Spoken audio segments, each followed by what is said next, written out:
The founder of the Media Foundation for West Africa, Professor Kwame Karikari, has called on media organizations to boycott activities of the police service in protest of the numerous assault cases suffered by journalists at the hands of police personnel. Now, this call comes in response to the manhandling of reporters by the police during Thursday's demonstration organized by the Democracy Hub. On Thursday, September 22, members of the Democracy Hub defied police advice to stage a protest against the government. The police had advised against the demonstration, citing ongoing efforts to secure a court injunction. Despite this, the protesters gathered at the 37 transport station. Police intervened and arrested several protesters, including their leaders.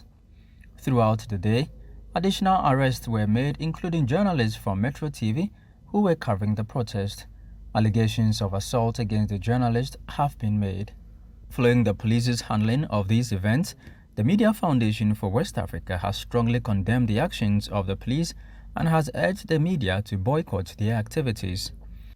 If I was an editor or a manager of a major radio station that will influence, that the majority of people respect and listen to, I would boycott covering anything about the police and tell them we are boycotting anything concerned with the police because you are not treating us with the respect we have in our constitution. Not the respect we need, but the respect we have in our constitution.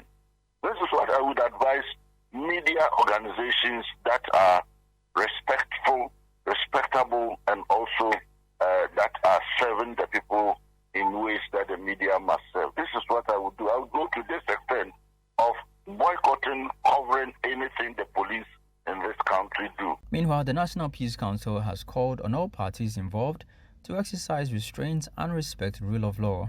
George Amo, the Executive Secretary of the Council, spoke with Citi News about the situation. The Ghana Journalists Association has also condemned the attack on the reporters.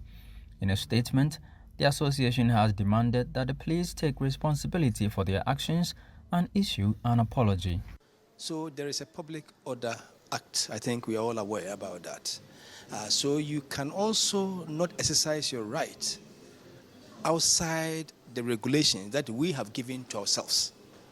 So what I want to say now is that the state institution, i.e. the police, etc., would have to create the enabling environment for the citizens of this country to exercise those rights as guaranteed in the law or in Chapter 5 of the Constitution and in any other law. However, those citizens who also want to exercise those rights would also have to note that these rights can only be exercised within a framework which we have given to ourselves. And in this, I think, matter, the Public Order Act, if the police had gone to, that is what I have heard, that the police went for an injunction. So if the exercise had been injuncted, the injunction is also part of the laws we've given to ourselves. So we have to respect it. But I would want to encourage the institutions of state, including the Peace Council, of course, the citizens of this country. Your right may be delayed, but you would always have an opportunity to exercise it. Ghana Journalists Association has also condemned the attack on the reporters. In a statement, the association has demanded that the police take responsibility for their actions and issue an apology.